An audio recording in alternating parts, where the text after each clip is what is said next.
Imagine. Imagine your city under siege. Foreign tanks roll through your streets. Fire rains down from above. Drones, airstrikes, F-16s.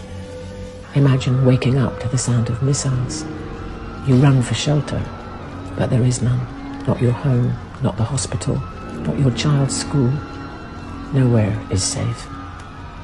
Imagine the last hospital in your city, overwhelmed with the wounded. Then an airstrike reduces it to rubble.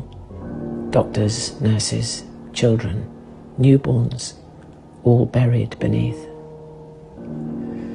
Imagine your doctors standing outside the ruins, begging the world to listen, but the world ignores them.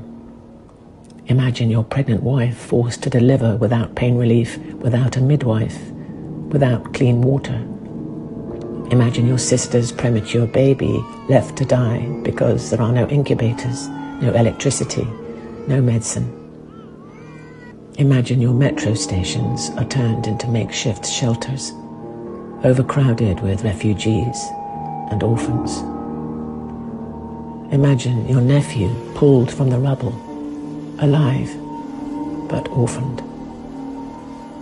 He doesn't speak for months.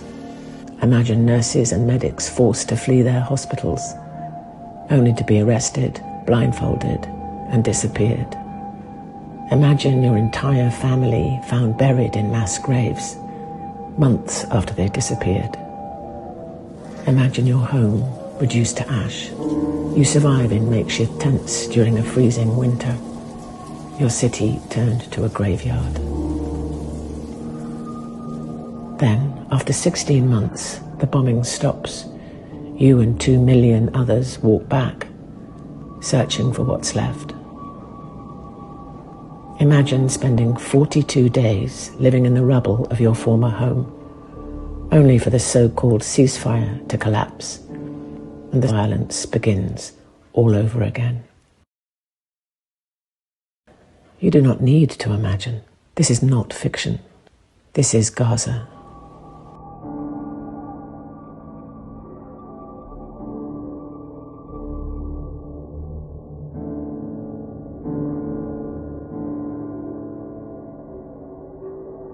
And while the bombs fall on Gaza, Britain supplies the weapons.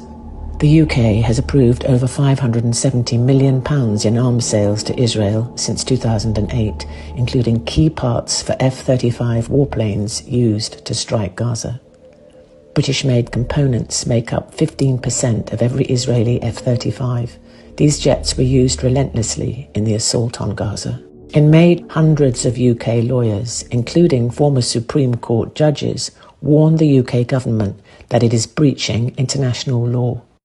And yet, arms sales continue. 108 new licenses have been granted since October 2023 alone. This is not neutrality. This is complicity.